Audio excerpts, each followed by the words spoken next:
Hey guys, so today I'm going to be showing you how to make your very own turban headband. It's super simple and my friends and I are all really loving this trend since it's carrying into the fall season.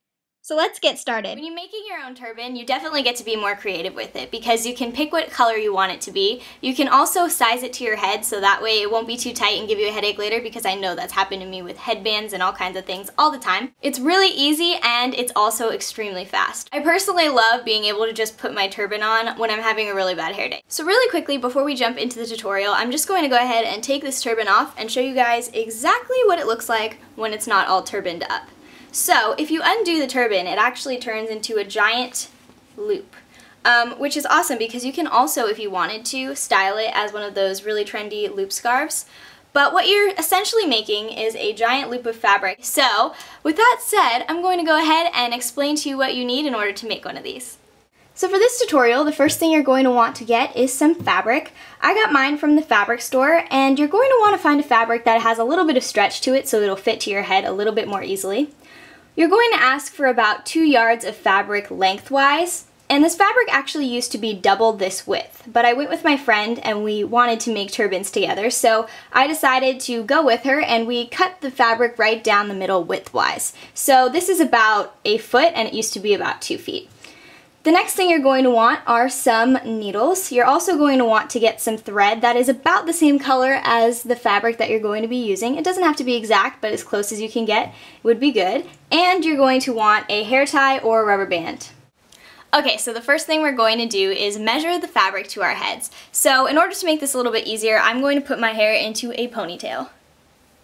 So the next thing I'm going to do is measure the fabric for my head. So I'm just going to take the piece of fabric and place it behind. And I'm just going to push it up to where I think the back of the turban will hit on the back of my head. So you can place it wherever you feel is most comfortable for you. And I'm just going to bring the two front ends until they meet and are approximately the same length on either side. And once I've done that, the next thing we're going to do is cross the two pieces across each other like this. And you're just going to go ahead and cross them one more time. And this is what gives us the knot in the front. Once you've got them both crossed in the front, you're just going to take both of the pieces behind your head and you're going to tie it again like another ponytail. As soon as you've got that done, before you do anything else, make sure you play with it and make sure that it will be comfortable on your head. I like to wear my turbans with my hair down, so the next thing I'm going to do is take my hair down exactly how I would usually wear it. And next I'm going to take my little turban prototype that I have right here, and I'm just going to put it on my head and see if it'll fit properly and if it styles the way I want it to style. So now that I've played around with it a little bit, this is exactly how I envision myself styling my turbans in the future. As you can see, I still have my little fabric ponytail in the back going on. If your turban isn't turning out exactly how you want it, you can always remeasure as many times as you need to, or you can pull more fabric out of the ponytail or push a little bit more in order to tighten or loosen it.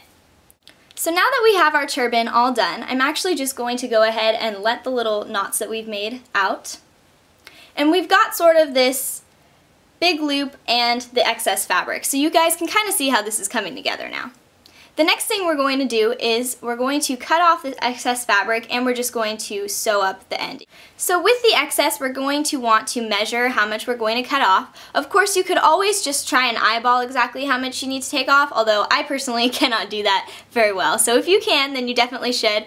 Or if you want to make a small mark right here, you can always do that too, and then just kind of make sure that you cut on each of the marks on each piece. Don't forget to put a mark on both pieces though, because we do have to take off excess from each side. So what I'm personally going to do is I'm going to measure how much fabric I need to take off.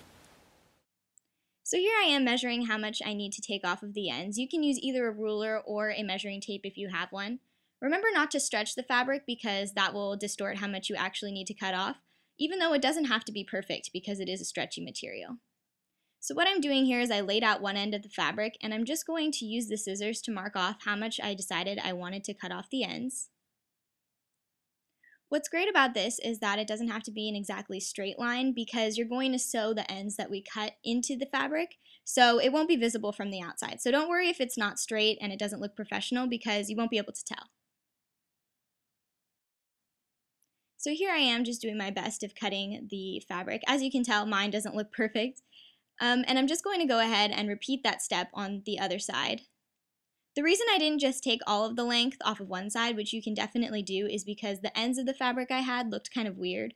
So I wanted to cut off both of the ends. So here I am repeating the process. So once you're done cutting, place the fabric side that you want to be shown face down and bring all of the corners together. The next thing we're going to do is sew all the way up this side, so that way we make that continuous loop of fabric that we want. Unfortunately, when I was sewing this, it was totally out of frame, but you get the general idea. You want to make sure you sew all the way from the bottom to the top. So once you're done sewing your seam, it should look something like this, and what you're going to do next is just flip it inside out. So once you've finished sewing and you've got your little seam down the back, the next thing you're going to do is take your loop and you're just going to cross it over once like this and cross it over again. So that's the exact same thing that we did earlier when we were putting it across our head twice. It's the exact same thing. So once you do that, it'll come out looking something like this. So just to illustrate this one more time, you want to twist it and make like an infinity symbol and then twist it again. Then you're going to stack the part that has the seam on it underneath the other side so you can hide the seam. So once you've got that all done, what you're going to go ahead and do is just put it on your head however you like. So this is what our finished product looks like. That's all you have to do to make your own turban.